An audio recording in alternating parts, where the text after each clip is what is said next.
Recording in progress. I might have to get the planner now. All right, it's 7 o'clock, so I'm going to call the Select Board meeting of Tuesday, January 4th to order, and the first item is approval of our agenda. So moved. Second. Seconded, are there any requests for change? Hearing no amendments, all in favor of approving the agenda as drafted signify by saying aye. Aye. Those opposed? Next is approval of the consent agenda. So, second. Moved and seconded. There's a number of things I should call out, especially for those that aren't reading along with us.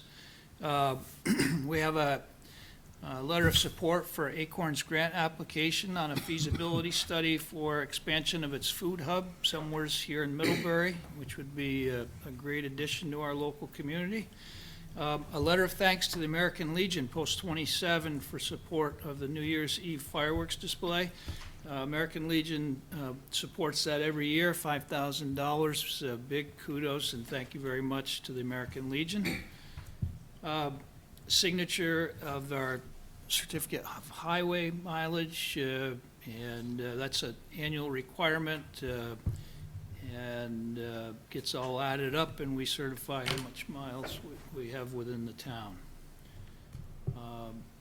And so, anything else that somebody'd like to call to attention or have questions on? I have to sustain on the minutes, but I would just say on line 167, the should be they. Good catch. I know. Most of the time I miss them, so I was so happy I found one. Well, looking for years for a typo. Yeah. I think I go read them so fast, like just read right over them. Okay, so not hearing any other requests, all in favor of approving the consent agenda as drafted signify by saying aye. Aye. Those opposed? With us, Abstention from the sustained on the minutes. Abstain, sorry. Abstention, Yeah, but with whatever it a, is. with a literary correction. Okay, citizen comments. Is anybody here for something that's not on the agenda? We have a hand by Judy online. Okay. We'll get you in here, Judy. Okay, Judy, you just need to unmute. Hello? Judy, are you with us? We cannot hear you. Hold on.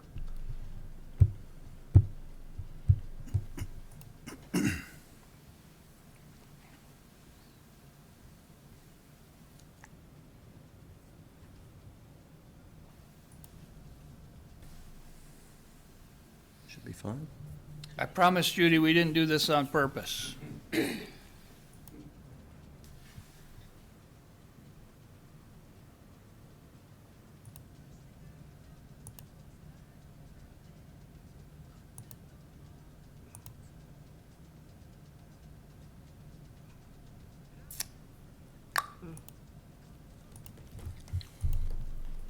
Judy, can you try again?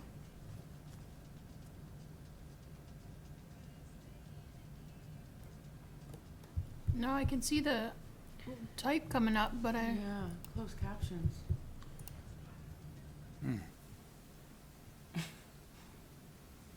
Well, actually, we can see your closed captions, so if you can keep it brief, why don't you go ahead and tell us?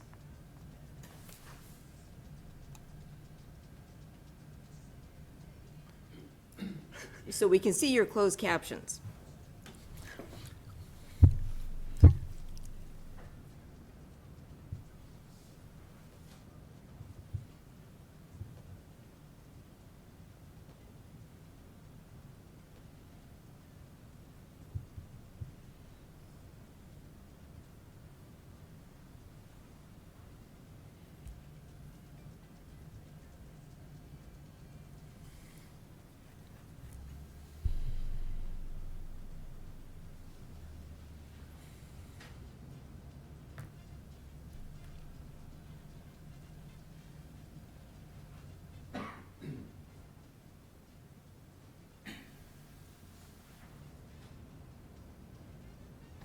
Yes, yes, Judy, we heard that you are working with Bill Kernan to figure out who is responsible for the wells at the airport.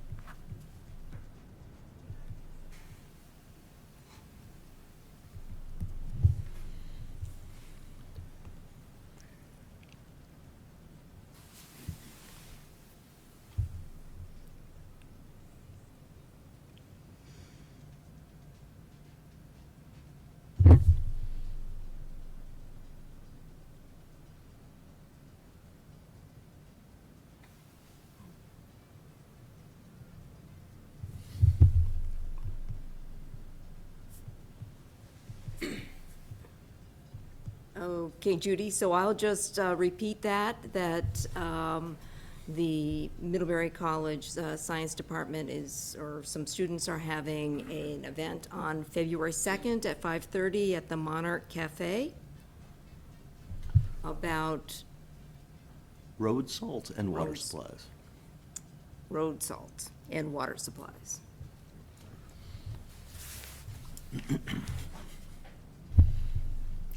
Judy, if you could email the information about that to Kathleen so she could share it with all of us, that would be great.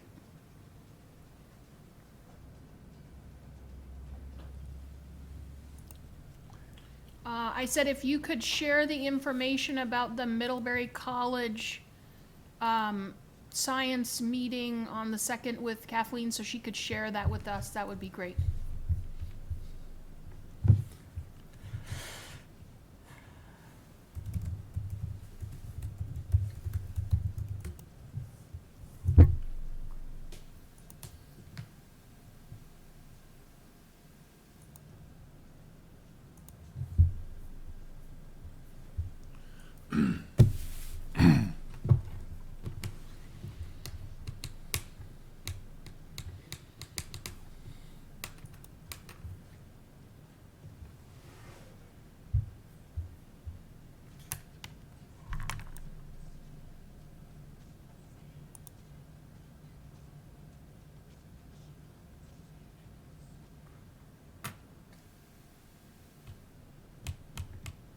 Sorry, I'm having trouble following this one, please.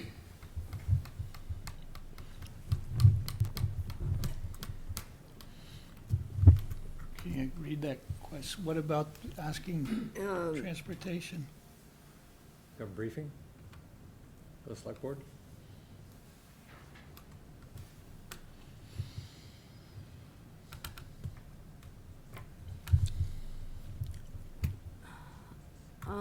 Judy, why don't you, are you gonna be here for a bit?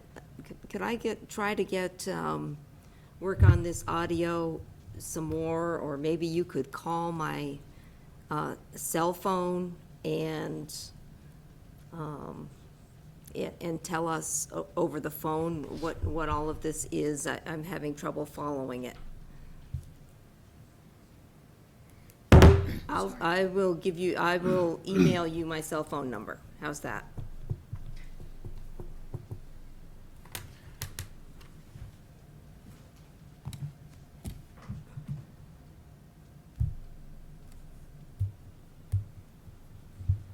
It's so small, I can't read it. Last meeting, whoever I know. indicated that following up on his number. Oh, I think it's big.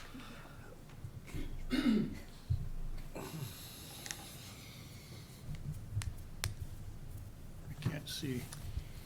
Judy, we're gonna have to get back to you because we're having a little trouble following the text and what your actual question is. So wait until you can talk to us by Kathleen's cell phone.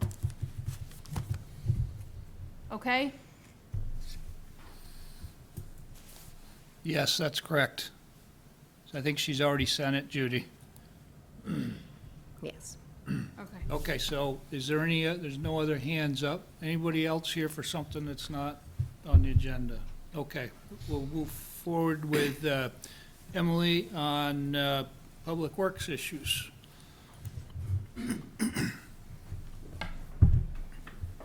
This will be a little bit easier. Yeah, Reading text. just type it to us. So the first item on the Public Works agenda is we received 2 bids for the Halliday Road pump station. One was from Champlain Construction for $710,291.75. The other was from Belden Construction for $844,000. And our engineer reviewed the bids. Yeah, tell me what you want me to do now. Okay, I think Can you hear you? Wow. Wow, that's crazy. do is wait till after Emily's Ask her to, no, go over and mute Judy on the Okay, computer. and fall back. Yeah. Okay, thanks so much, Kathleen. Bye. Wait, I wonder if why it was, did How this did work? that work? it was working in here. What? So Judy, I what- think you're live what? now. Judy? Yeah. We hear you. Judy, so I'm gonna put you on mute for now, and then when Emily is done, we'll hear you. Should we just do her and then? Judy, can you keep it to like 2 minutes?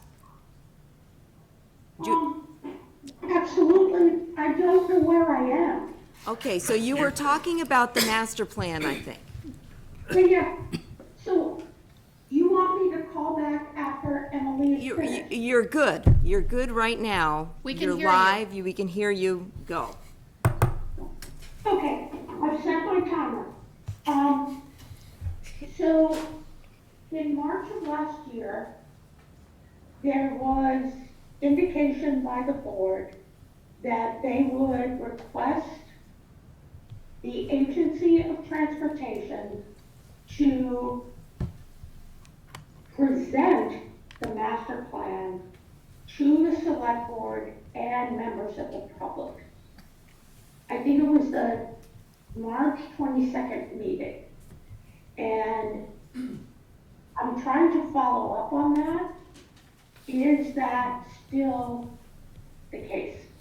Judy, this is oddly deja vu. We talked about this at the last board meeting, and I did ask, and they have done it twice, but Andy asked for something a little bit different, and I will be talking to them about following up once the master plan is finalized. But they have done what I asked them to do, and they've done it twice.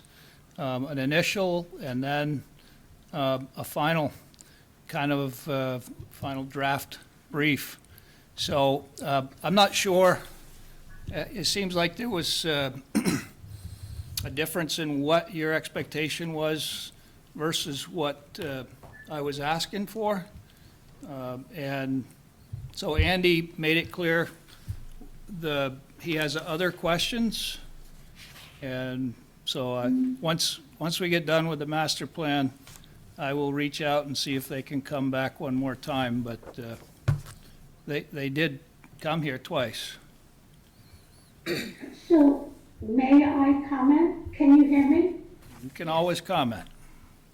Okay, so I think that there's somewhat of a discrepancy here, possibly an impasse,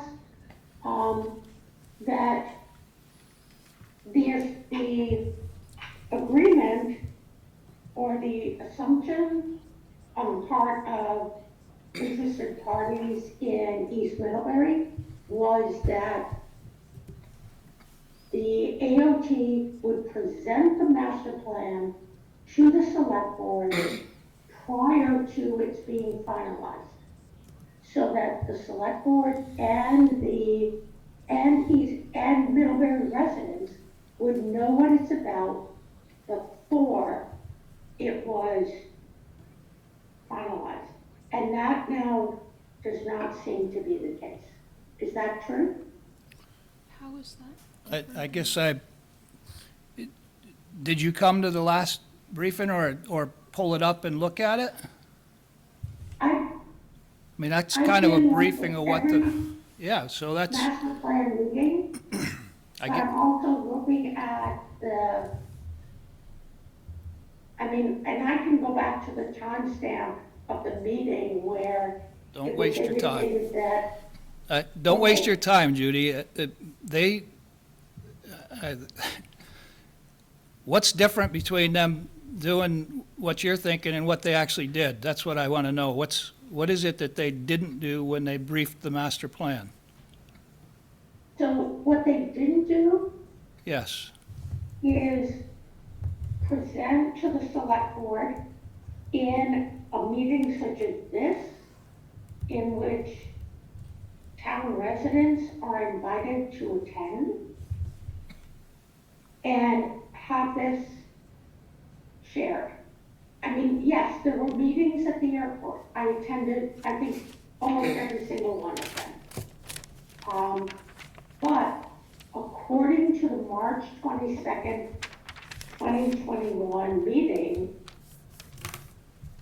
it seemed that there was agreement that the select board would request a meeting of AOT at a specific select board meeting to present their plan.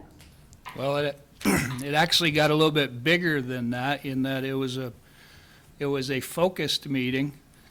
And so that was originally the only meeting we were talking about is when they got done, they would come and kind of brief us on that. Instead, we had very focused meetings right here in this building at the town offices for all of the community.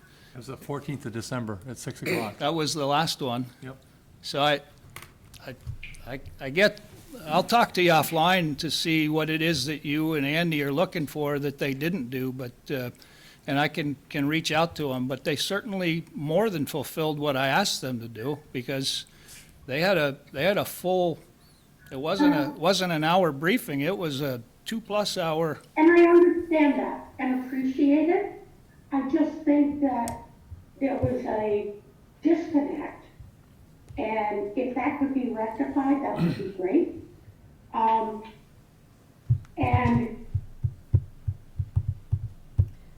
okay, I forgot my last thing, but I think I've run out of time. So Okay. if you would follow up on that, and we will also, that would be awesome. Thank you so much. Okay, thanks, Judy. Actually, before you get going, Emily, we have a new town staff that I missed his first meeting, and then he missed the second meeting, but I want to introduce to the listening audience, Dave, if you could come forward.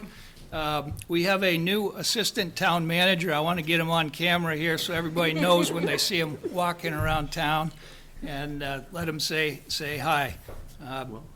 David, Well, good evening, everybody. let's get the camera to you. Is it on? Speak up a little bit Yeah, you there gotta to be the in the mic. microphone and How about that? swivel. Picking me up? And talk to our owls. Sure. Yes. So those- So, I think I've met most of the folks in the room, but to the folks who are watching, I'm sure I haven't met you yet. So, my name's Dave Sofrin, and I moved up here and started in early mid-December as the town's new assistant town manager. So you'll see me either in town hall or walking around town, and I look forward to meeting everybody. And obviously, I work day to day with Kathleen and then the staff of the town. So I look forward to being a part of the community. A mean trivia player? Yeah.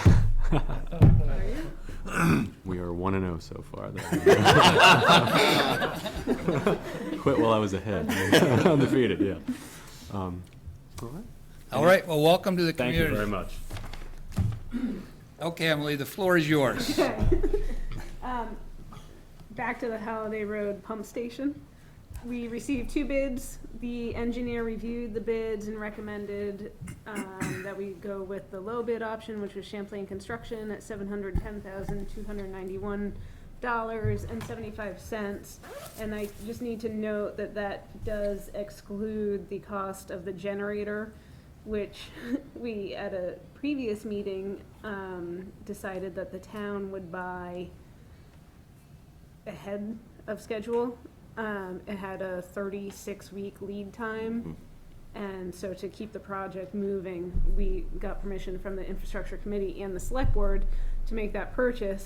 Since that conversation occurred, Champlain Construction has actually found one locally that they can get in 20 weeks, but it's 5,000 more than our original quote. So we have to go back to the infrastructure committee and get it reapproved because we had a motion not to exceed. And now we've exceeded by $1,000 if we take that route. So more to come on the Halliday Road pump station, but at this time, we would like a recommendation to accept the award for Champlain Construction. I'll move to award a contract to Champlain Construction Incorporated for the construction contract for the Halliday Road Pump Station project at a total cost of $710,291.75. Second. Moved and seconded. Are there any questions on that? Hearing none, all in favor of approving the motion signify by saying aye. Aye. Aye. Those opposed? Okay. The second item on the agenda is police station upgrades for the storage building. The staff over there has been using the storage building as their gym and I think primarily as their gym, but there are some moisture issues and just general ventilation issues in the building. And so Dan had received some quotes to get doors, which will contain the garage area and also close the basement stairs, which will help with these issues. But then we also went and got quotes for HVAC upgrades and also basement water remediation work. And so we have two separate quotes. The first, what order are we in on this sheet? The first one is for Newton Electrical refrigeration, air conditioning, and we received a quote for $46,200 to do the HVAC upgrades. And so we would appreciate if you could award that to Newton Electric. I'll move to award a contract to Newton Electrical Refrigeration Air Conditioning Incorporated for the police station storage building $6,200. Second. Moved and seconded. Any questions on that? Hearing none, all in favor signify by saying aye. Aye. Aye. Those opposed? Okay, and then the drainage? The drainage, we received a quote from Matt Clark's Northern Basement for $5,402.22. Essentially, it is cutting, it's like a foundation drain, but through the basement slab and then piping it up to an existing sump pump pipe to discharge. But there's a lot of flow coming in from the parking lot side where the old storage tank was removed, so I think it'll help remedy that situation and get the moisture out of that basement area. So if you could award. I'll move to award a contract to Northern Basement Systems for the police station storage building, for water abatement at a total cost of $5,402.22. Second. Moved and seconded. Questions on that? Can I just make a quick comment? I don't Please. think, you didn't mention it. There is still money left in the original budgeted amount to cover these two contracts and still keep us under the original budget item, right? Correct, and pay for the doors, the two doors. And pay for the two doors, so. Will that exhaust it at that point? I think it'll be pretty close, yeah. I 64,000. think, yeah. Might have 50 cents left, or get a coffee or Inflation, it's something? hard to gauge. Get a pop. Okay. Any other questions or comments on this motion? All in favor signify by saying aye. Aye. Those opposed? Okay. Next on the agenda, Chipman Hill Water Storage Tank, which I know is an item later in the agenda, but this is a proposal to get some site work done, tree clearing, and build an access road to get into the old reservoir so that we can get a geotech company in there to get some soil boring so we can figure out what we need for foundation material. And so we received a quote from DeBishop Excavating for $21,925, which will include clearing to the limits. We might reduce the limits slightly, we're going to reduce the limits as much as we possibly can to keep as much screening tree activity up there as possible. I met Chris Zioli up there the other day to sort of get his eyes on it. So we're keeping that in mind as we're going through this process, but we need to do it during the winter months before the April 1st deadline for bat habitat. And then building an access road to get the equipment in. So it won't be major site work, it's just really to focus on the geotech aspect of the project. So I'll move to award a contract to DeBishop Excavating for access improvements and soil boring relating to the upcoming Chipman Hill Water Storage Tank Project at a total cost of $21,925. Second. Moved and seconded. Are there questions or comments on that? Gets that project underway then. Gets the project underway, yeah, the soil borings we're hoping for April, sort of depends on weather, but Yeah. as soon as we can get through frost and whatnot. The plans are at the 60% design phase, and they're able to keep designing, they'll just have to circle back to get some foundational information added in. Okay. Hearing no other questions, all in favor signify by saying aye.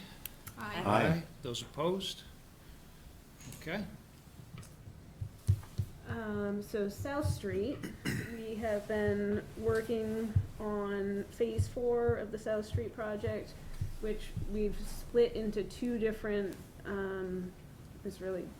phases now. So our proposal is to move forward with doing the water line, relocating it from the west side of South Street to the east side this year, and then that way we'll be able to come back in and do the sewer and stormwater the following year. And so we've had our engineer working just on the water line aspect of it, and we're proposing 12-inch ductile iron main, and the lead time on that, like everything else, is a little bit long these days. I think the last I saw was 20 weeks. I don't know exactly, but and so we were thinking that if we pre-buy the water line as the town, that way when this project goes to bid, we're not waiting that 20 weeks after we get the contract awarded. So if we do wait until after the award, we likely won't be able to construct much this year, or any. And so it would allow us to work this coming summer on the project. That said, there were some concerns at the infrastructure committee meeting about if we did buy all of this pipe, it's a lot, 2,000 feet of pipe, so supply laydown yard is a concern. We're working with Middlebury College right now to get a place allocated for that, and I think that's going to work out, but that's definitely first and foremost. And then the big fear is, like, if the project can't go forward for some reason, is the town on the hook for all of this pipe? But we reached out to 2 different local vendors and got quotes from them, and both said that they would have no problem reselling the pipe, nor would the town, because it is in hot demand. The other reason for wanting to pre-purchase is that with all of the ARPA funding, a lot of towns are trying to get these projects out, and we know of another local municipality that's about to put out a bid for 5,000 feet of water line. So if they get in the queue in front of us, our 20 weeks might get astronomically larger. So we're hoping to expedite it slightly for that. But we received 2 different quotes, the 203, 204,000, and then 227,000, or that's sort of the range that we're looking at for all of the pipe. It doesn't include the fittings, but the fittings don't have the backlog that we're seeing with pipes right now. Questions? I just appreciate how much work you went into this to keep us on top of this and keep us on track. Thank you. 12 inches diameter. $100 a foot. Oh, yeah. Okay, so it goes. $100 a foot. It's supposed to last 100 years. Okay. Questions? If not, pleasure Yeah, of the board. Can I make a motion? Yes, please. I move to authorize Public Works Department to pre-purchase the pipe materials associated with the upcoming 2023 summer South Street water project. Second. Any questions or comments? Hearing none, all in favor signify by saying aye. Aye. Those opposed? I do think it's, there's some things that I'm seeing in our area of the economy that are, the lead times are getting less, but I gotta believe things like the water pipe, any of these municipal infrastructure type materials are gonna be in hot demand, and that's, I think, wise for us to buy some of those things ahead of time so they don't delay our projects. We have to have those projects done. Right. And we have a timeline to get that stuff done. Exactly, this component of it is ARPA funded, and that's what all these municipalities Yeah. are using right now, so it's the same. Yeah, if we were money. in residential construction, I think, I mean, John, lumber prices have come down quite a bit, haven't they? They have, but they're probably be easing up a little bit into the spring, but still much less of a dark cloud than it was a year and a half ago. Yeah, On the water pipe, I can tell you from our experience, you're exactly right. The delays are there. If you can get the pipe, get the pipe. yeah. It's the new toilet paper. Just hoard it all. Yeah. Okay, you have some other updates that I'm sure we'd love to hear. So, back to South Street again, project update. Originally, it was supposed to go out to bid this week on Monday, and we had some delays in getting all of this information put together. So the engineer is now proposing February 3rd, which would still allow them to have it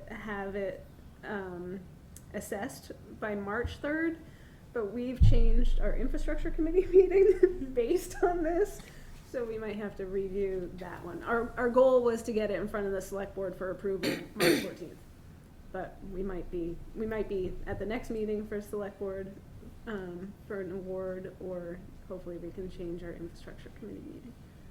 Is that enough time though, Kathleen, if we do a meeting infrastructure to Tuesday? Okay. So South Street, we're very close to putting it out to bid. Bakery Lane, we just got the 60% phase plans, and it was a bit shocking what we saw for costs on that one. We had just sort of as a placeholder been carrying $350,000, and the cost estimate came in at $944,771. So, and a lot of that is over 50% in wastewater, but we did add some components to the wastewater piece of it, and just with everything, it's really expensive. So we need to think about, kind of circle back and figure out how we're using our funding for the next few years. One proposal that I made at infrastructure committee was to just go heavy on engineering for a little while, so that we have a lot of shovel-ready projects, so that when funding does become available, we're ready for it.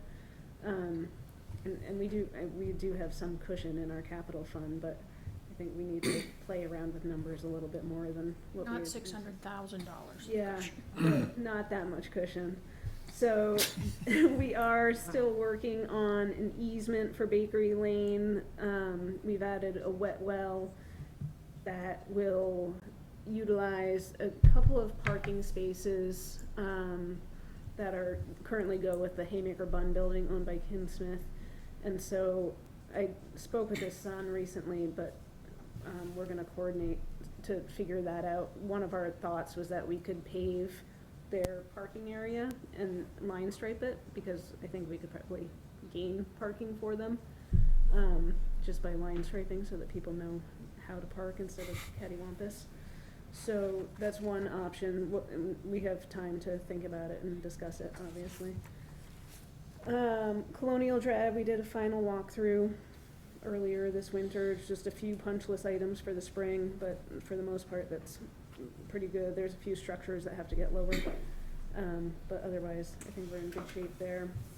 The wastewater treatment facility contract and schedule, we met with Hoyle Tanner to go over our overall scheduling and design goals, and we should be getting an agreement from them within the next month or two.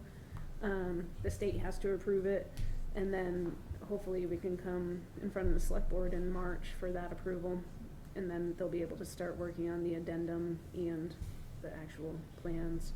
Our goal would be to be at the 90% plan level by next December, because then we can go after funding in the next cycle for state revolving fund. This December or December 24? December of '23, if we could be at 90%, then we could go after the funding cycle that is March of 2024. Yeah, okay. Stormwater permitting, I've been working with some of our properties that we're co-permittees on. So far, we're involved with Mary Hogan and Woodland Park, and also, we're still working on getting signatures for Adams Acres, which is the, what's the, Boardman, Wilson, oh dear, there's Near another one. G-Stones. Okay, yes, over there, near G-Stones, that whole neighborhood, there are 12, I think, or maybe it's 12 acres of impervious. I forget how many co-permittees are on it, but we're working on getting all of their signatures notarized so that we can manage that permit, and then we'll move it into design. And I did apply for a TAP grant in December, so we should find out from that funding source in March if we received it, and that will help fund a feasibility study for some of these permits that we have to deal with. I'm also working with some UVM groups on 2 engineering groups and one from the, I think they're environmental science, we're kind of focusing on stormwater. So I have one of them looking at the Mary Hogan site, one of the groups is working on the Adams Acres, which is the Boardman Street site. Then I have one of the groups looking at Springside Road, trying to figure out some drainage or green infrastructure that we could do coming down that hill off of Chipman Hill, where they have a lot of water issues and a lot of erosion. Oh, yeah, there's, Awesome. oh my God. Yeah. Just a note to add to what Emily shared on the wastewater treatment plan. If we hit the goal of 90% in December, we would be looking for a bond vote in March of 2024. Because if we have a successful bond vote, as you all know, that helps in our quest for funding, showing the town's support for the project. So Yeah, okay. that obviously next year's warning and. Same time in the library. That'll go over. Emily, I do have somebody, Library. Dorothy and Fred are watching on Zoom, and they tried to raise their hand, but it didn't come up. So they have a question or a comment about one of Emily's Yeah, you're good to go. Hi, thank you very much. Can you hear us? We hear you, Yes. Fred? Yep. Can you hear us? We do. Yes. Yep. Can you hear? Thank you very much and we want to thank Emily particularly for hearing our concerns. We were very concerned about the drainage aspects of the Chipman Hill Tank project. We were also concerned about the aesthetics and the impact on Springside Road and the impact on neighbors, as indicated in the letter. But the most important thing is that presently all the drainage from the tank overflows and under drains goes to the east. And in times past, when it has been directed elsewhere, there have been problems for the neighbors.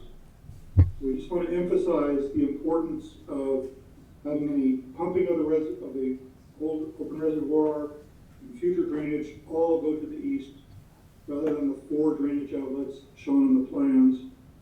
And I don't want to get into the details of the plan. Emily knows our concerns, but we just want to let the board know and other neighbors who are watching know that it's important to pay attention to those details so that this project doesn't cause problems as some of the have happened in the past on Tiffin Hill.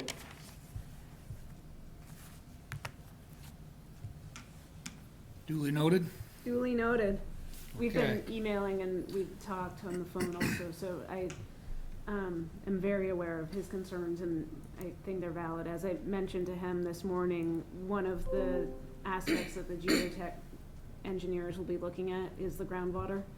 And at that time, they'll make the assessment. Right now, we're just at the 60% plan, so Yeah, still a lot of room for change at this point. okay. Thanks, Fred. Hope you're enjoying sailing down there. We got enough snow for skiing, though, if you want to come visit. Anything else, Emily? No, unless, Anything else from the board? Questions of Emily? Thank you very much. you're welcome.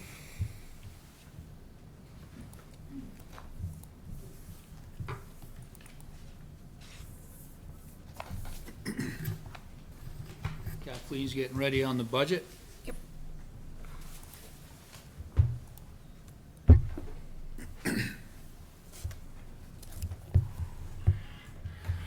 Only thing I'm organized with. I don't look at it. I can't do it on the computer.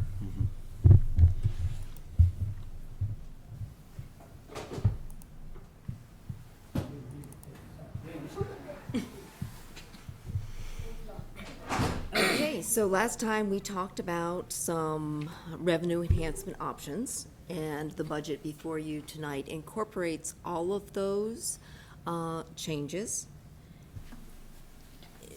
except for one, which was, we talked about using some ARPA funds to offset the increases in the accounting office, the staffing there.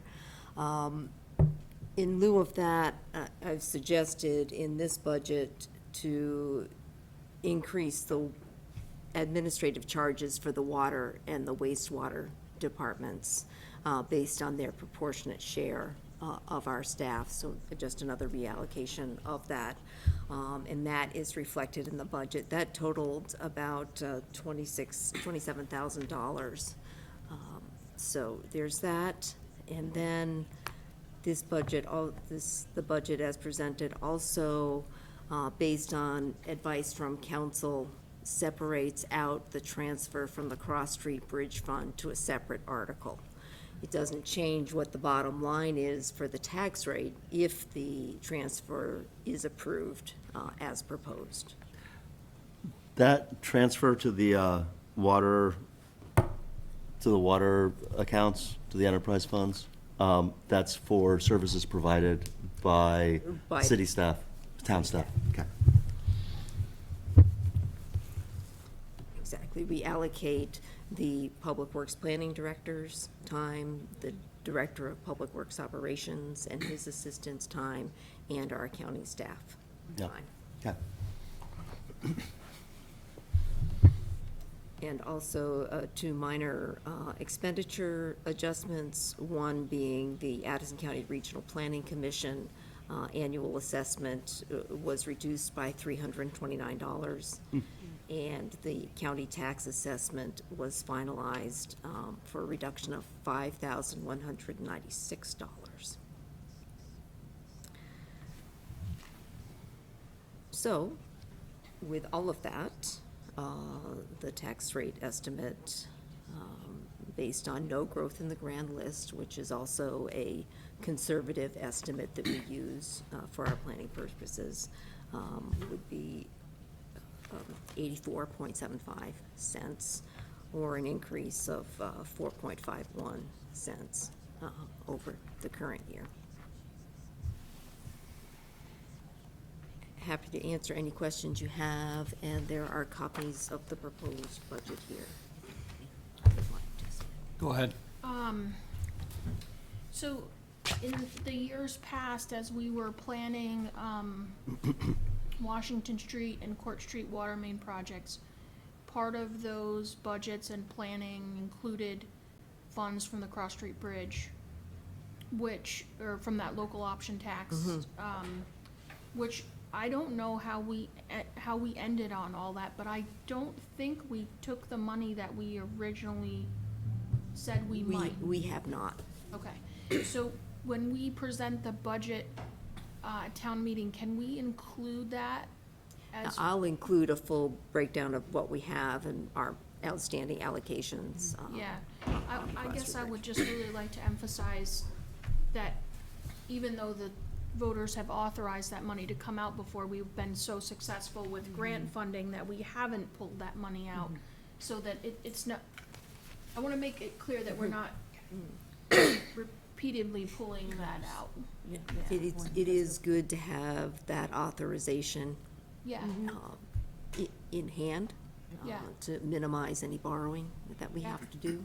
yeah, oh, I'm totally in favor, I just want Yeah. residents You to want people to realize that, know, right. we haven't pulled that I money. thi- It's kind of like the approval of, for bonding, you know, when we get grant funding, when we show that the voters are supportive, and then when we can get grant funding that allows us to not then pull that money, at least we're showing their support. I think the biggest thing they want to know is if we're not drawing it down, so it's not that the original purpose of it, Right. if the maintenance is not being reserved, and we're more than that, we have a very robust balance in there right now. Right, And,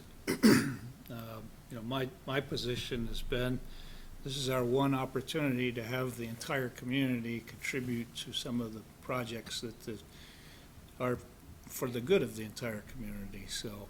yep. Oh, I'm totally in favor, I just think it would be good to show, Our balance is actually going up. We've Yeah. taken some out, but our Right, balance right, right. continues. but in that we've also been successful in, staff has been very successful in getting grants, so. Yeah. And we hope that continues. That's like Yeah. with the wastewater treatment facility. And South Street, maybe. South Street, maybe. Definitely maybe not South Street, but the water storage, Yeah, I hope. yeah. Maybe we get the whole thing funded. Well, that's, what is that, half of what we had originally started with, Kathleen? Yes. So, is everybody good at where we're at? Are there any questions? 'Cause if we approve this, then it's going on our warning as we've approved it, and we'll be briefing it for approval as is at this Yep. point.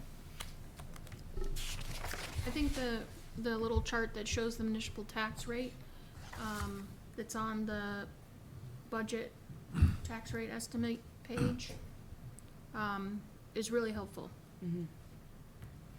Yeah, and I think it. if you look at it, it's, what is it, it's like 7% or something like that it's gone up in the last 5 years. So Yeah, total, yeah, well below the inflation and. inflation rate, yeah. Well, just 1 year's been over 7, right? So, Yeah, okay, if there's no questions on it, do you have anything more on that, Kathleen, that you wanted to say? I don't have anything more. do we need to? Then I need a motion to approve it. I move to approve the FY '24 budget for presentation to the voters at the upcoming town meeting. Second. Moved and seconded. One last time, questions, comments? Hearing none, all in favor of approving the budget for presentation to the voters, signify by saying aye. Aye. Aye. Those opposed? Okay. So Kathleen, finalization of the town meeting warning, you want to walk us through that? So, our usual town meeting warning, Article 2, which is our budget warning. These are the figures that are reflected in the budget that you just approved. $12,921,448 is the budget total, with a portion in the amount of $8,553,380 to be raised by taxes, and $809,308 to be allocated from annual local option tax receipts in excess of debt maintenance and maintenance requirements of the Cross Street Bridge. Third is the article we discussed about the transfer from the Cross Street Bridge Fund to offset capital improvement expenses of increased capital improvement expenses of $92,860, and the first full year PD reuse debt service expense of $135,636. This is something that, as we mentioned last week, we had discussed back in 2020 when we initially bonded for the PD reuse project. And to note that the PD project from 2003 will be paid off in FY25, and that amount is $90,000. So I'm seeing that we could basically reduce the amount coming from the Cross Street Bridge by that amount at that time as that's paid off. Article 4 is Just in time to redo the HVAC on that building. Article 4 is We're going to take that up in executive session, and we'll come out, and so we're not actually going to be able to approve this. We're going to run through it here, but we're going to come back after executive session and finalize the warning based upon whether we approve Article 4 or not. Then here is a proposed $1 million allocation from the Cross Street Bridge Fund for the water tank project, just as we had done, Heather mentioned, on the Washington Street and Court Square project. Article 6, proposing 2 tax collection dates. Article 7, any other business to be done, where we will be presenting information about the bond vote and the charter change. People will be providing introductions for candidates for office, and any other presentations will be done under this article. Then Article 8 is the bond for the water tank, $3.5 million. Article 9 is the charter change as warned for the treasurer position, making that an appointed rather than an elected position. And finally, the election of town officers by charter. Kathleen, if Article 6 is not approved, we remain with 3. It would have to Tax. be amended to say, we have to do this every year. Okay, So Gotcha. if you wanted to do 3, it would have to be amended on the floor. but so, right now, the only option is to approve 2, Approve or amend, it'll be done. okay. So if you wanted to Town meeting. change this Yeah. before it goes to press, you could do that, or you could amend it on the floor of town meeting, or the voters could amend it Okay. on the floor of town meeting. We're gonna have a presentation about that too, though, and the, include the information that the accounting office provided to us, right? Right. Yeah. Yeah.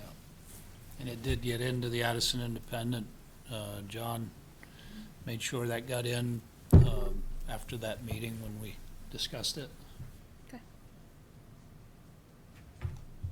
Okay, so we'll circle back to this after our executive session. We'll come out of executive session and finalize. One thing I glossed over in the introduction is that we are proposing an in-person town meeting at the Middlebury Union High School auditorium, and voting at the Recreation Center. Tuesday, March 7th. This is not hybrid. People who wish to participate need to be at the high school.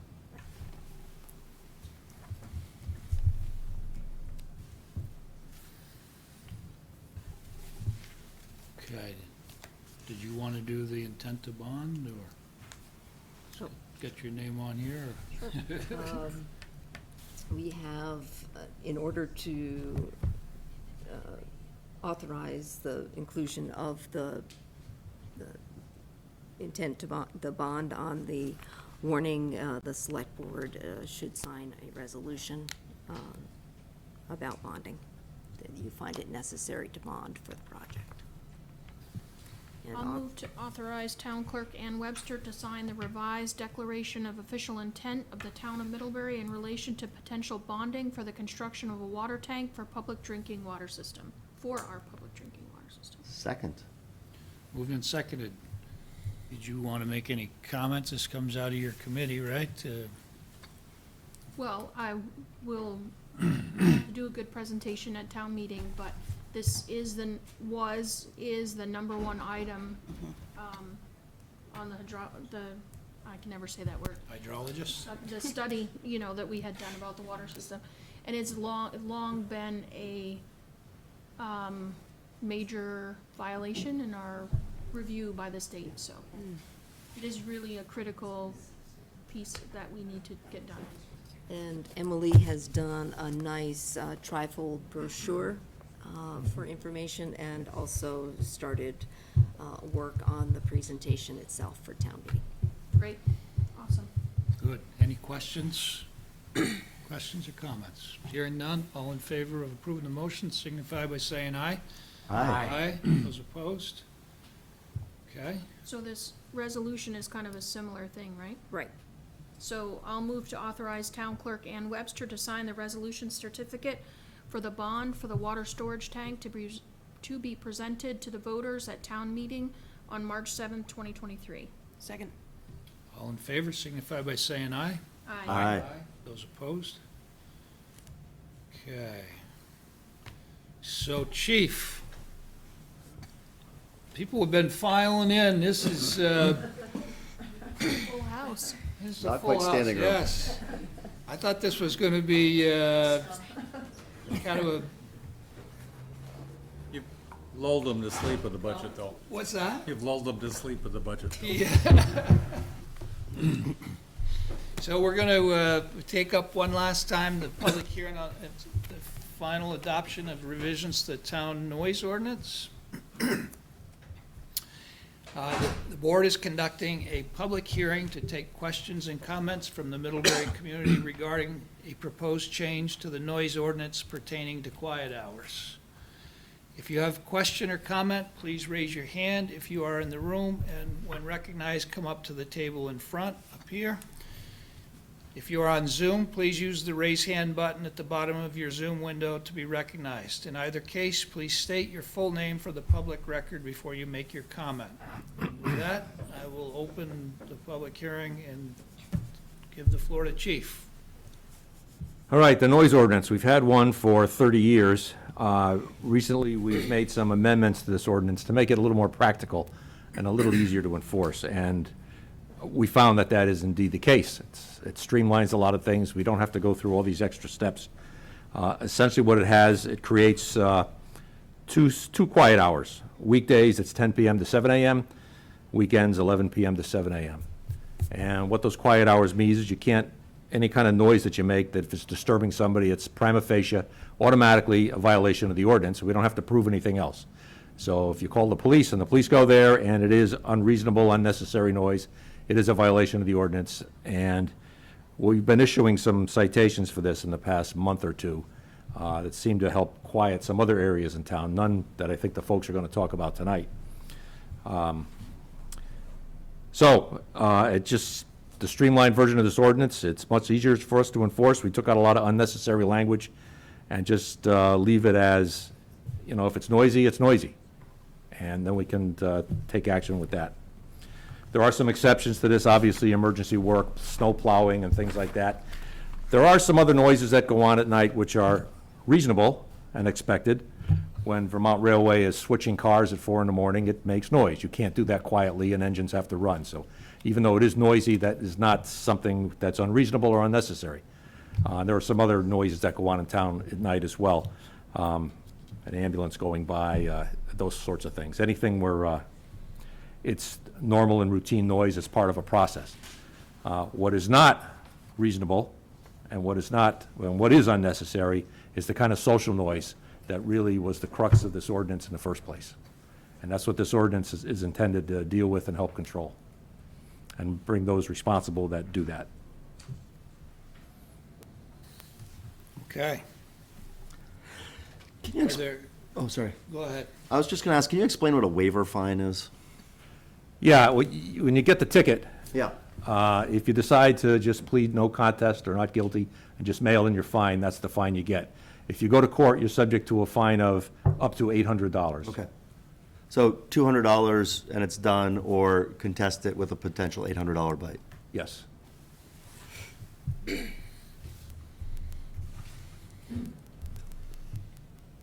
question about that. Is that the only punishment they would receive? Because Yes. $200 to college students, they'll just pay it. You're right, but it seems to work when we've done it. Because when we've issued these tickets, we haven't had repeats at these other houses. Maybe different people in these houses. Were those college houses or were they local houses? They were college students. Okay. And we also sent a report to the dean at the college as well. Any engagement we do anyway. Okay. Could we start to see the addresses in the police report, in the police log? I believe they might be there. John, do you get those? The actual addresses? They're part of the report. You get the street name Okay. as opposed to the address. I'll double check. It's public information, so we can certainly do that. I'll tell John, maybe we can amend the log that we send him, which has got 100 different things on it. Yeah. If you'd like to see those specific addresses where these complaints are. Thank you. Thanks. You're welcome. Anything more from the board? How about from the audience? John?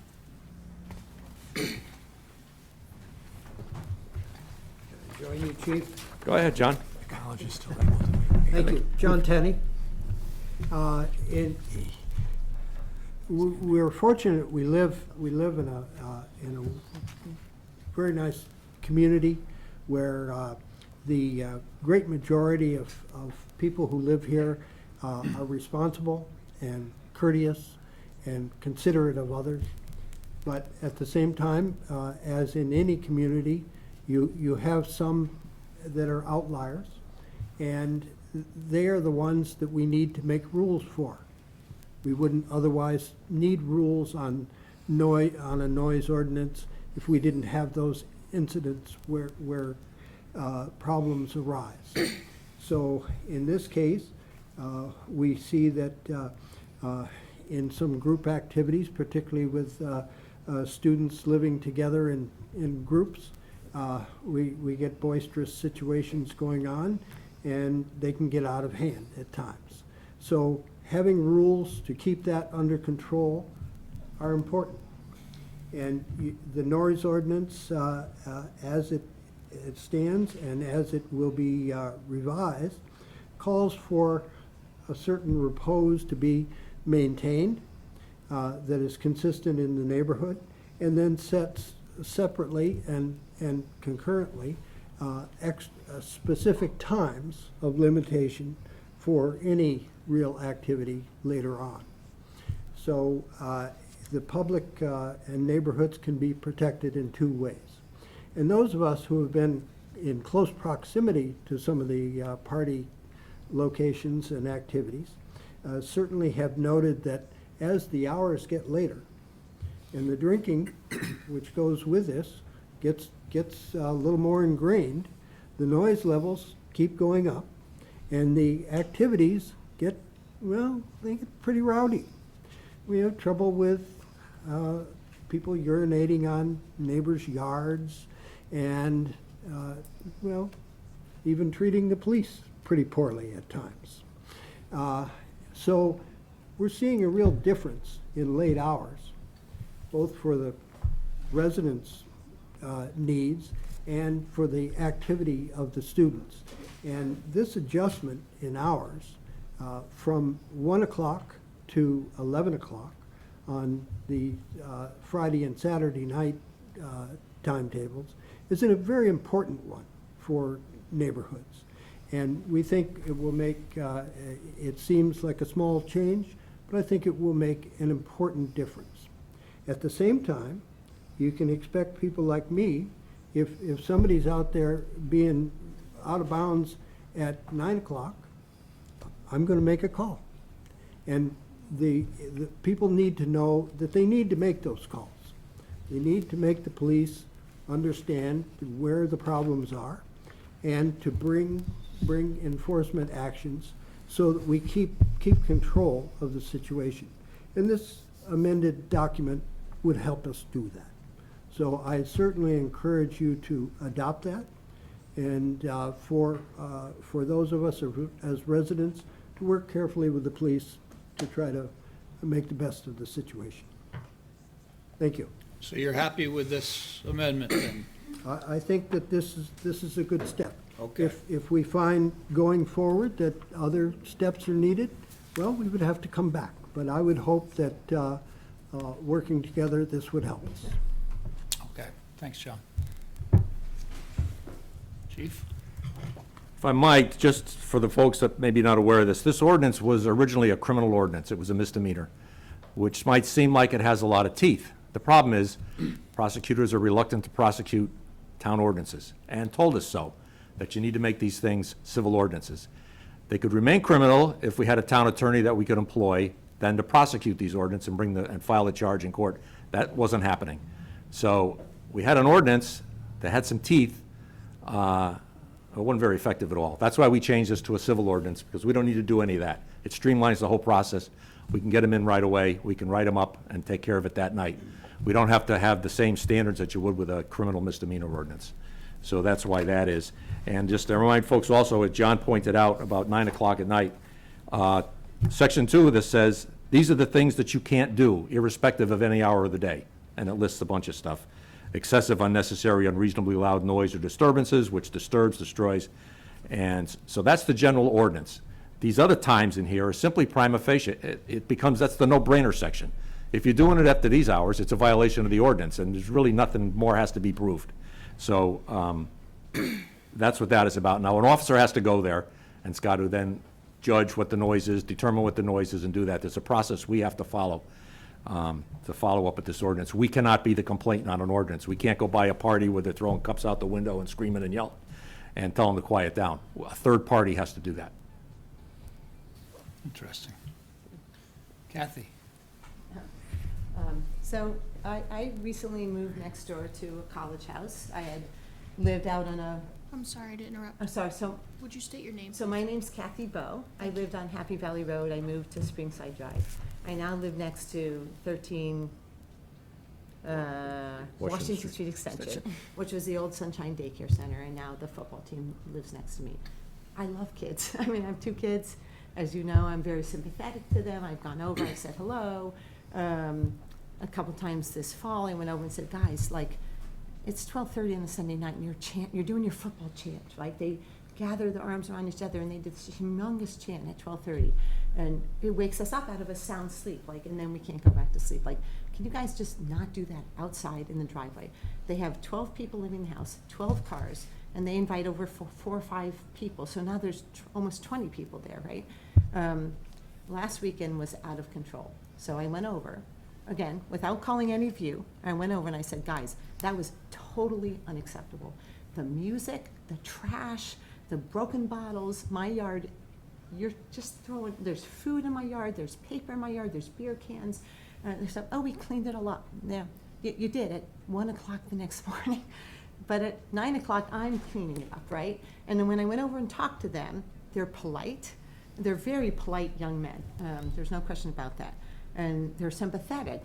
And then when I left there, after complaining, I went across my neighbor's yard to go to the corner. And I picked up a broken beer bottle, a liquor bottle, and a beer can after they had cleaned up. right? They have no clue. They have no clue what it means to live next door to them. 12 people with 12 cars in what's supposed to be a residential neighborhood. And they said, we were monitoring the music, we didn't think it was loud. I was like, you gotta be kidding me. Like, in September and October, I was running my air conditioner and closing my windows because every Sunday night, they'd have 6 to 10 people over. They already have 12 people that live there. And they do the football chant, they play cornhole. I mean, it's not bad things, right? It's not things you would think are bad people. But you don't want to live next to that at 12:30 in the morning. And I'm honestly thinking about the house I bought a year and a half ago. I got to sell this house. I can't live there because I cannot deal with Friday, Saturday, Sunday night, every weekend. And when I went over to them the other night and I said to them the other day, this is unacceptable, they said, it's the first party we've had all year. They did not feel they'd ever had a party before. And they'd have 20, 25 kids over there, the entire football team. Sunday night, 12:30 in the morning, playing cornhole, screaming obscenities at each other, okay? Cars coming and going. They don't think that's a party. I think that's a party, right? And so I really feel like, 11 o'clock on a Sunday night, I work. My partner works, my neighbors work. And it's really been appalling to me because I think they're probably well-raised, nice kids, and they have no clue. And so we just got to dial back the hours, and I never called the police. I didn't want to do that. I didn't want to be that person, but it's pretty much changed my life and changed how I feel about my house and my neighborhood. And I think a lot of my neighbors feel that way. Some of them, fortunately, are screened by trees or my house or whatever. But for the 4 or 5 of us that are dealing with it, it's horrible. And if it's 1 o'clock on a weekend, and I don't know, that's not how adults sleep, right? We go to sleep before that, and we need to get up in the morning and be productive. And so I would encourage you to adopt this and understand how adults live, right? And not how college kids live. We're familiar with that house. We've been working with another John on that particular house. And I think we've at least made a big first step with this change, this amendment. But we also need to make sure that people who are being impacted, like yourself, Kathy, you need to make that call to chief. And they're professionals, and they don't go in there to string them up, but they go in there to educate them. And now we'll have an ability for them to penalize them in the pocket, where there'll be less bottles out on the lawn next week, hopefully. So put their coins together and pay their fine. And so I heard a gentleman say that, it's nothing to some of these college students. I would say, some probably. I think there's a lot of them that still do have a budget their parents give them, and that impacts them, so. I think it's more about education, because I do think they're probably good kids that I just think they're have great no kids. clue what it feels like to live next door and have this happening. When they do the chant at 12:30 on a Sunday night, and we wake up and we don't go back to sleep, right? And 20, to me, when they say they've never had a party until this weekend, 20 kids to me drinking beer and throwing lacrosse balls and doing cornhole and swearing in the driveway, that's a party to me. But to them, that's not. Well, that was 2023. Right. Calendar year. All right. But again, I would encourage you to roll the hours back so at least some of us can go to sleep before midnight. Okay. All right. Chief? If I could just make another comment, Brian.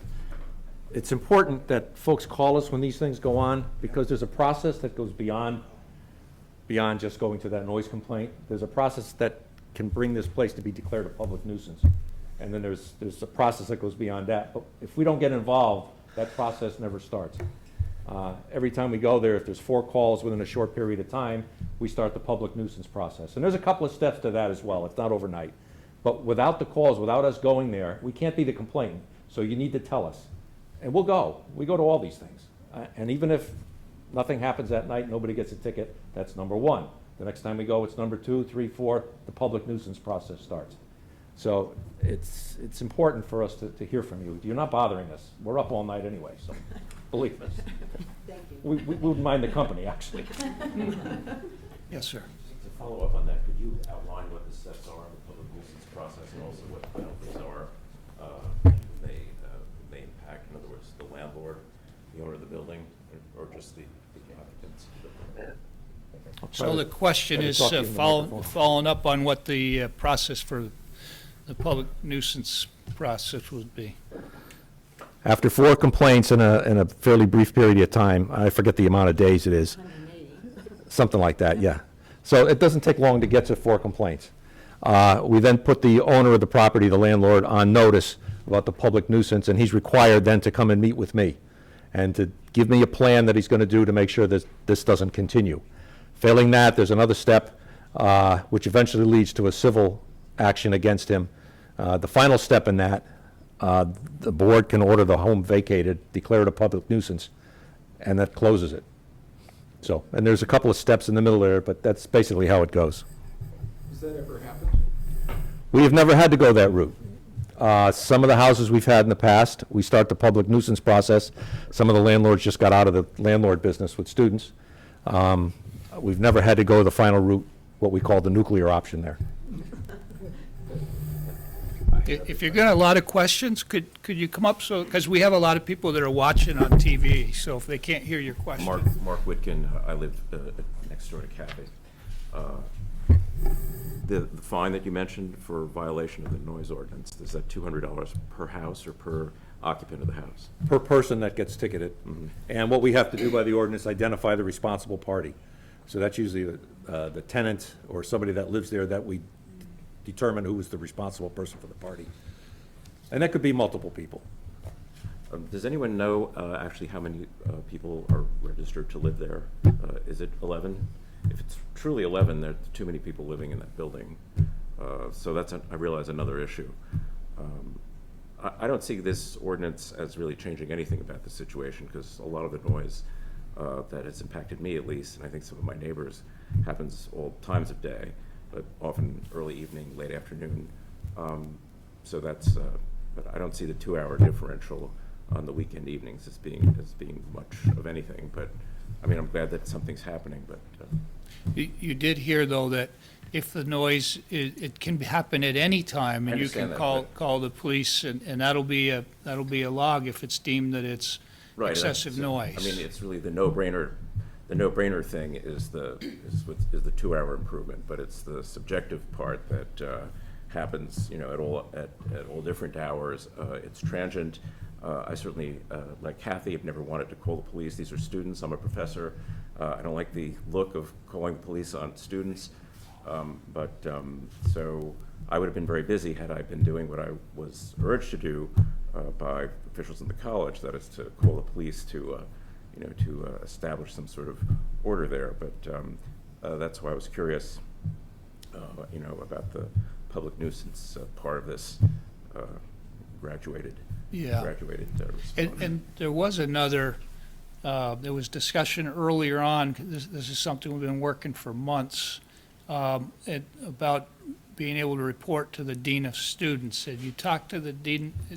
That's another process emailing too. Right. Okay. I mean, all of my neighbors have received apologies more than once from the students and have made personal contact with them. I have not so far, but certainly, in part because of those interactions, the notion of calling the police on these students was an unattractive one. But the way so far, as I've heard from everyone in this evening, that the only thing to do is to rely on this noise ordinance. But there's another component to this problem, and I think that is the number of people in that building. I don't think there's too many people living there. Too many cars, a dozen cars in the lot. Something's not right there. Yeah. Okay. The owl froze. They all froze? Weird.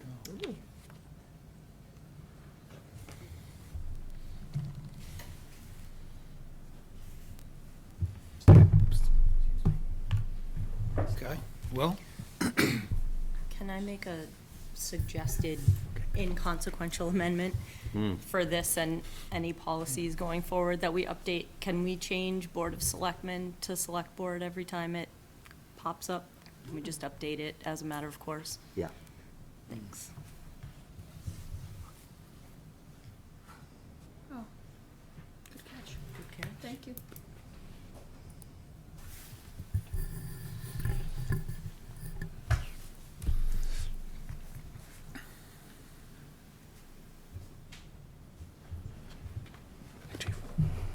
Good evening. My name is Matthew Curran, an employee of Middlebury College, here on behalf of Middlebury College.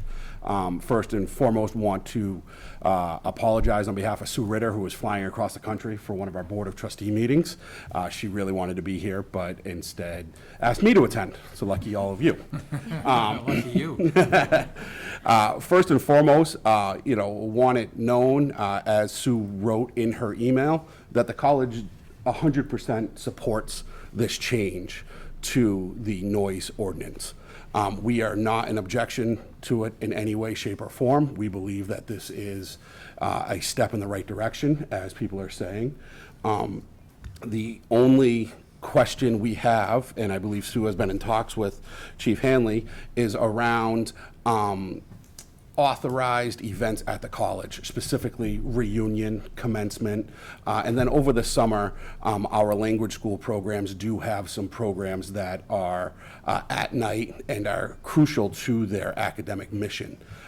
So it's really making sure we find a way to work with Chief Hanley in the police department here to make sure that those events can occur without penalty, with notice, and obviously whatever restrictions need to be in place to make sure that they are done the proper way. Chief? And my suggestion was that we should have something like we do with the liquor licenses at the college, a blanket permit. We have other entertainment venues in town that are not social house type things, that do have legitimate programmed events. The Town Hall Theater is one, the Memorial Sports Center, Middlebury New Filmmakers Festival, that are regulated events. They have never been a nuisance, and never been a problem. At least we've never heard of any complaints about things going on. The Town Hall Theater, sometimes their shows go beyond 10 o'clock, depending on what kind of show it is. I know they did a New Year's Eve thing that ran pretty late. But their concern is, will we have to shut down our performances? And so that I think we could work some kind of a permit issue so that we could issue these entertainment venues and people that have legitimate structured exercises or events to have a blanket permit like we do with the liquor licenses at the college. I don't know if you remember, but years ago, every time they had a wine and cheese social, they were coming in with a liquor license for us to sign. After about 150 of those a year, we decided to just go with blanket licenses. And this doesn't absolve them from the provisions of the noise ordinance about unnecessary, unreasonable, or noise like that, but it kind of takes away the hours. And essentially makes the ordinance, really, it's still as effective as it ever is without those hours, because the events do go later. Is that something that you could bring to us from, as a recommendation? The Yes. permit? Yeah. Okay. And I don't think the peanut gallery here would object to that, actually. I mean, I think what we're concerned about is like someone in our neighborhood having parties all the time. I mean, the college stuff, great, fine, not a problem. Yeah, what drives this ordinance is not the Town Hall Theater or events up at the college. They've got a concert there and things like that. That's not what drives the ordinance. And it's mostly the social noise that gets out of control. Chief, I have a question with social noises. Do you get more complaints about houses or areas in town affected that are caused by college students or by local residents? Oh, the local residents. Most of our noise complaints are by local residents. Usually some kind of a neighbor dispute. They're usually a 1 or 2 time thing, and then they go away when we deal with them.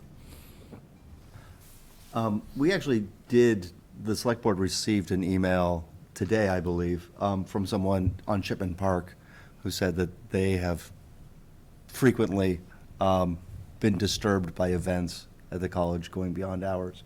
I don't know if I think when we look at it initially, we want to think about where they occur on the campus and who's affected and how frequently they're happening, rather than just go with a straight blanket, do whatever you want, whatever hours approach. You're right. I think the intent was structured, organized events by the college that people attend. Sure. And then you look at them. Again, it doesn't absolve them from these, if the noise is disruptive to neighbors. Right. If they're having something on the edge of campus rather than on the middle of campus because the effects are held by the neighborhood rather than by the dorms, that's the kind of thing where I think that we need to be paying attention and have a conversation. Right. And with any event permit, it can always be pulled. Of course. Yeah. Let's get back to what we're working on, which Sure. is the noise ordinance. And is there anything else that anybody would like to say? Please?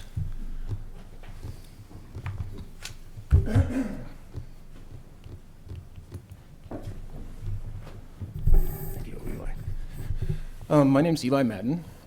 I've been a resident of Middlebury since I was 10. When my mom and I first moved here, she was a single mom working her way through college after ditching her deadbeat husband. And, you know, our first introduction to Middlebury College students were them getting out of the bars. We had a small apartment just down next to the bridge, and our introduction to Middlebury College students back then was the drinking age was 18. They would get out of the bars and jump up and down on our fire escape. You know, I've lived in the downtown area. You know, I've had 6 different apartments on the 3 blocks north of the Congregational Church. I've also, you know, lived in other towns, including Burlington. It's been my experience that Middlebury College students get away with anything they want. Noise is not tolerated in Burlington like it is here.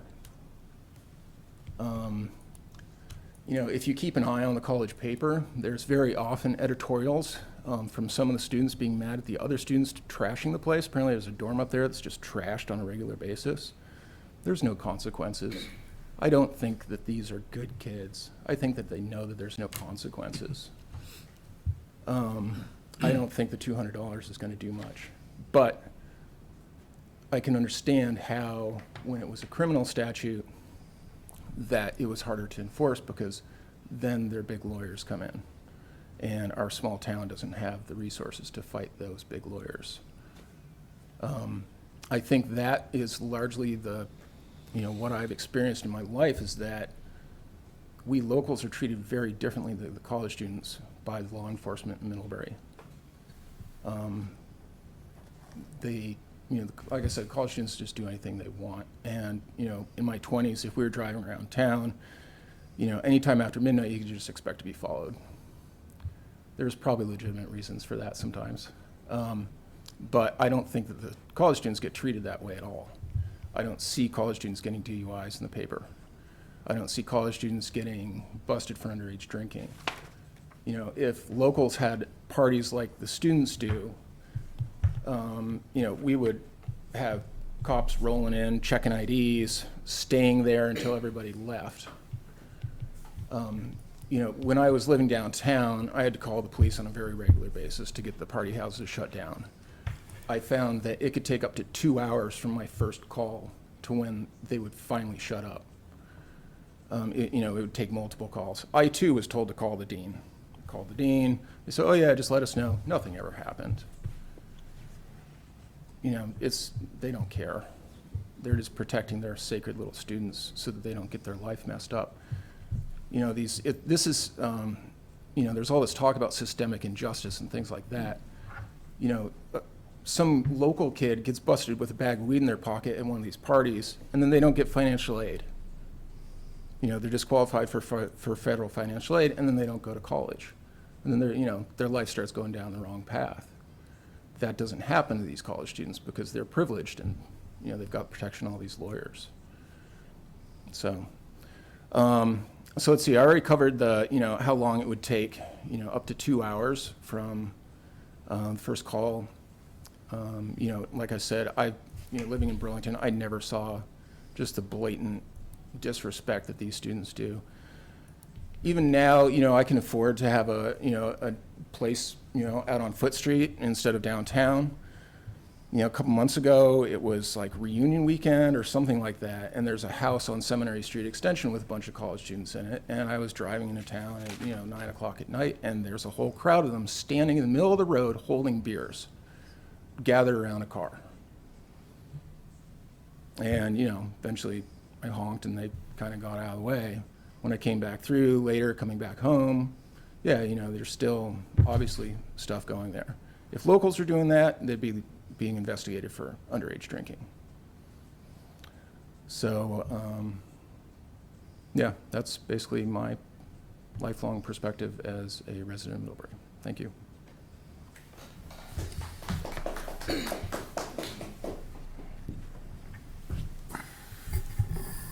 Is there anybody else who has something they would like to have? Yes.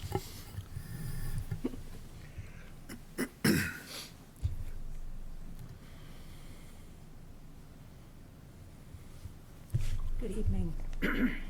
I'm Jean Stone, and I am the Director of the Addison County Restorative Justice Services.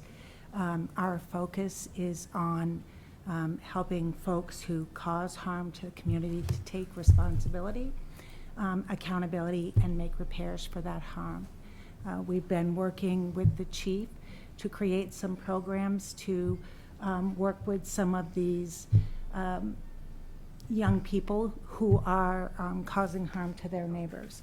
We've assembled community teams to take these referrals and have begun to take them. Part of that process is trained volunteers with our case manager would meet with these referrals. The young people would have to really talk about and think about the harm that they're causing and the impact to the people.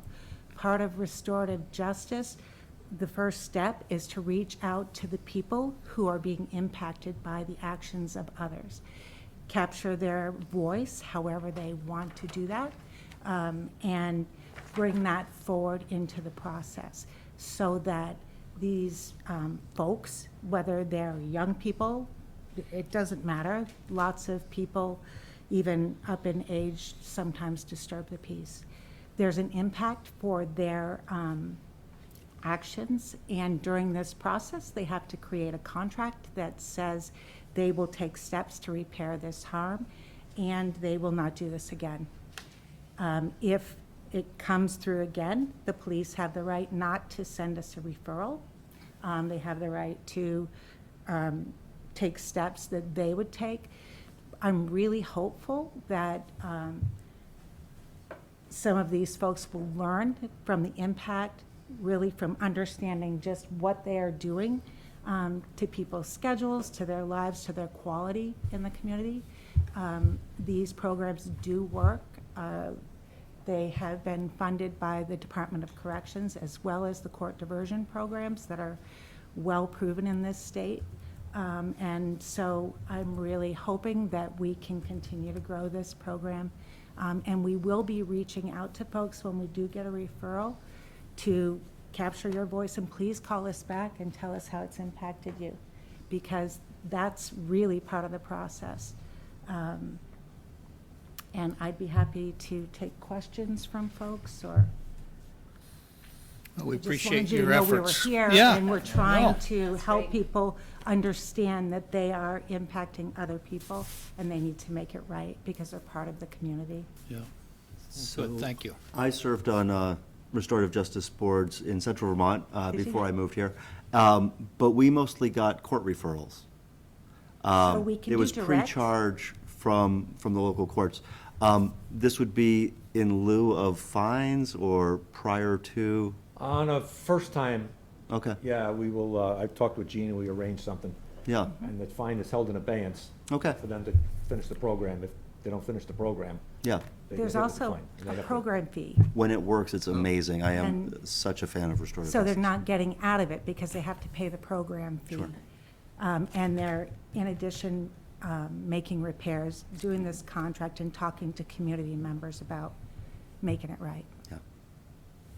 This program was implemented at Castleton University pretty recently, and I think what I appreciated most about it was, one, the accountability of young people so early within their careers, right, who are, you know, doing things that people do in college, but also like the like restoration of the relationship, so there was no longer tension at Castleton town meetings where, you know, the university had to continue to send representatives on behalf of students, right? Students were then showing up at meetings. And I think that's what I really appreciated about this.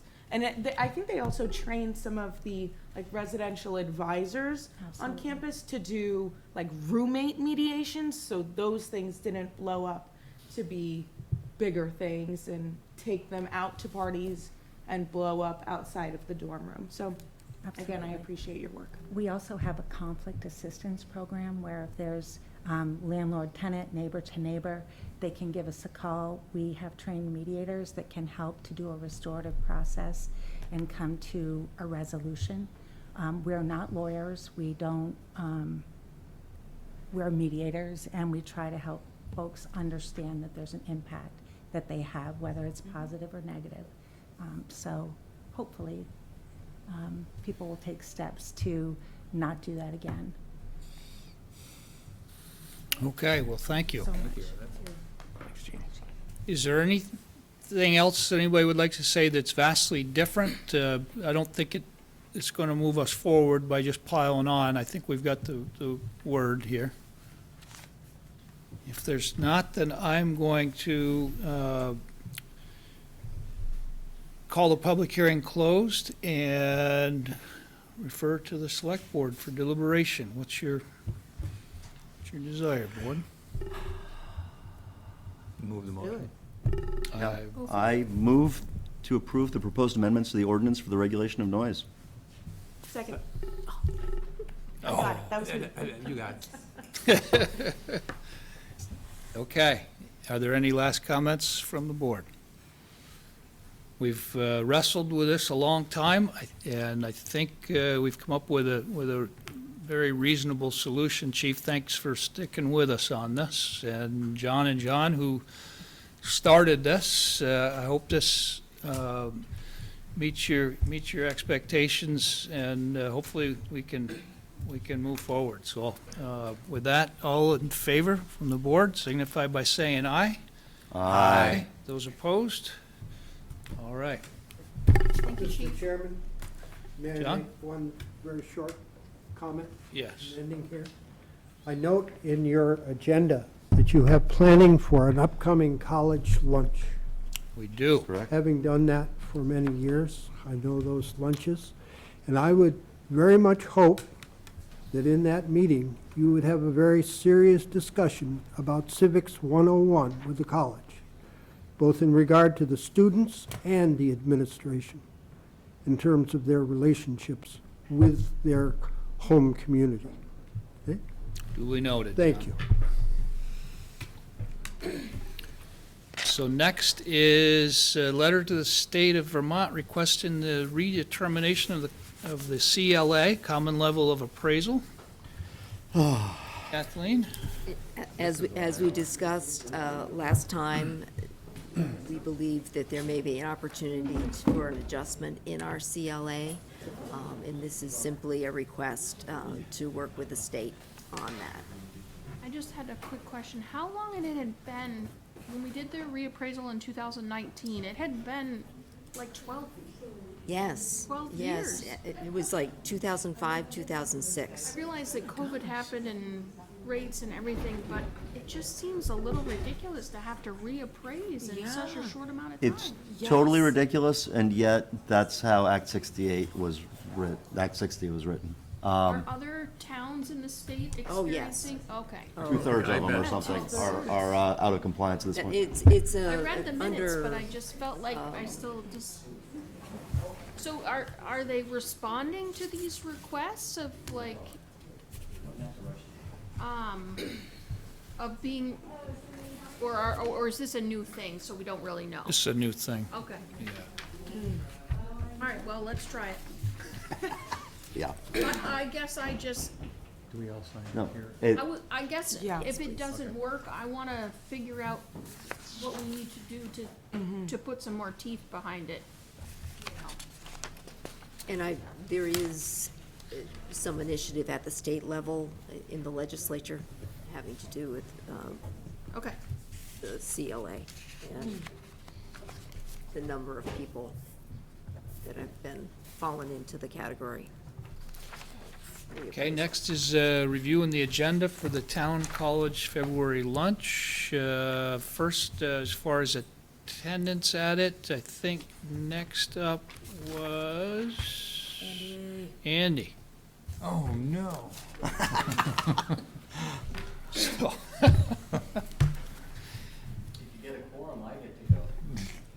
Right. Whoa. are we all, we're all Recommend not doing it again at, where we did it the last time. where'd you do it? It had nothing to do with the food or anything like that. Too busy? It's too busy. At Haymaker, where'd you go? No, we went to, the inn. Oh, interesting. Okay, Well, there's just a lot of noise, and sure. I think it's the college's turn, so.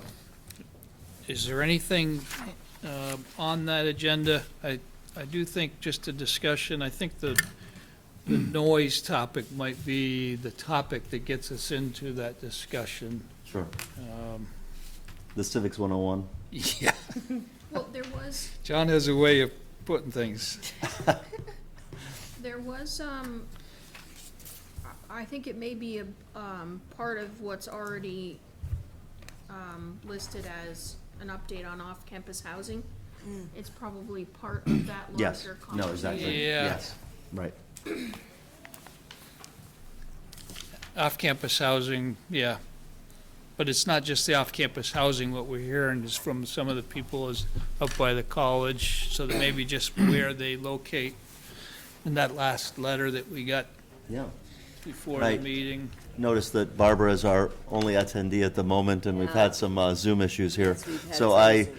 was afraid that she could not raise her hand and attend. I actually sent her the link as part of our back and forth earlier today, and I thought I'd raise her concerns with, And to note that that was included in the packet, Oh. added to the packet. the emails were in there. Yep. Yeah. Yeah. Yep.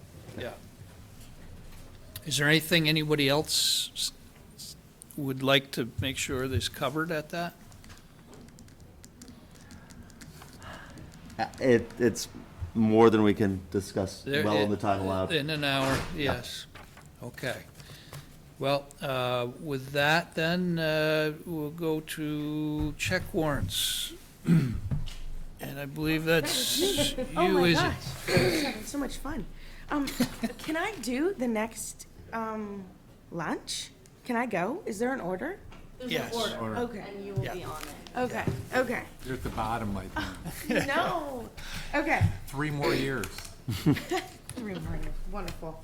I move to approve total expenditures in the amount of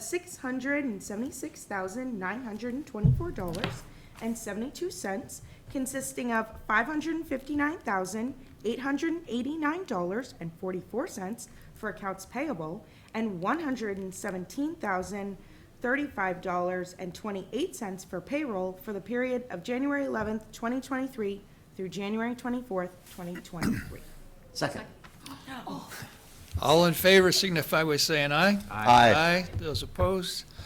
Board member concerns. Isabel? Just thank you to all the people who are plowing, both our public members and those who are doing private driveways as well. Cool. Heather? No? Dan? I'm good. Andy? There was a pretty interesting article in 7 Days this week about towns across Vermont are beginning to regulate short-term rentals.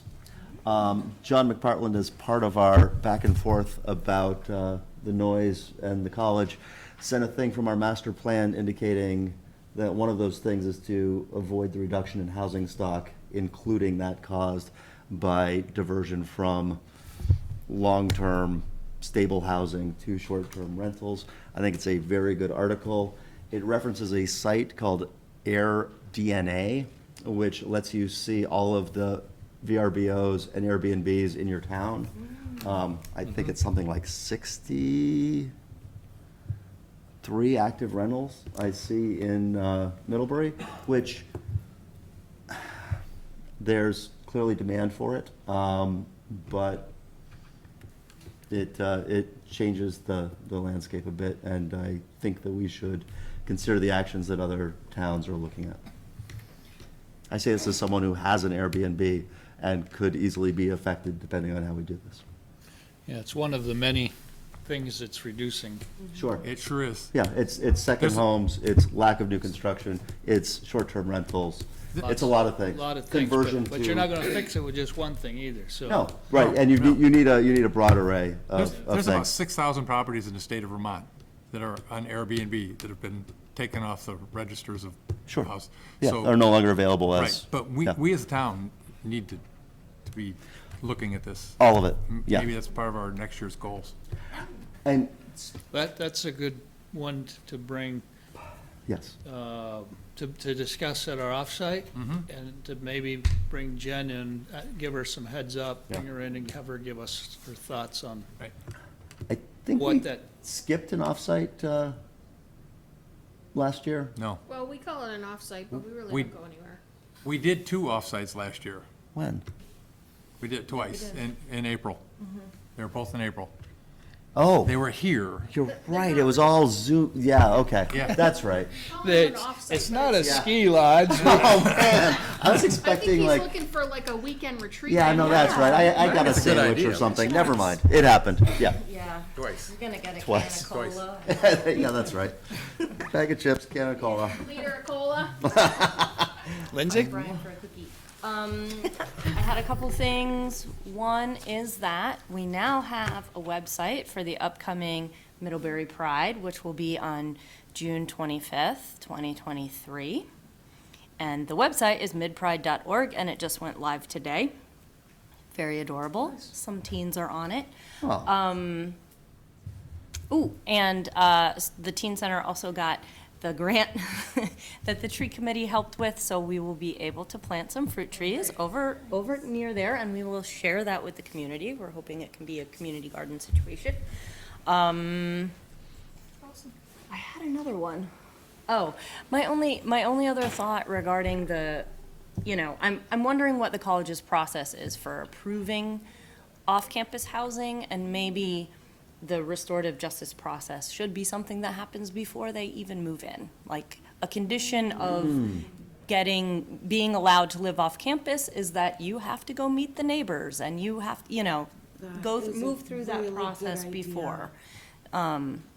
Yeah, something like that. So just throwing that out there. That's all I have. Or at least an agreement to engage in this process should it Yes. become necessary. Oh, no, I think we have to make them do it up front. That's just my, There are a number of houses, of student houses, that are not issues. Not an issue. that's true, that's true.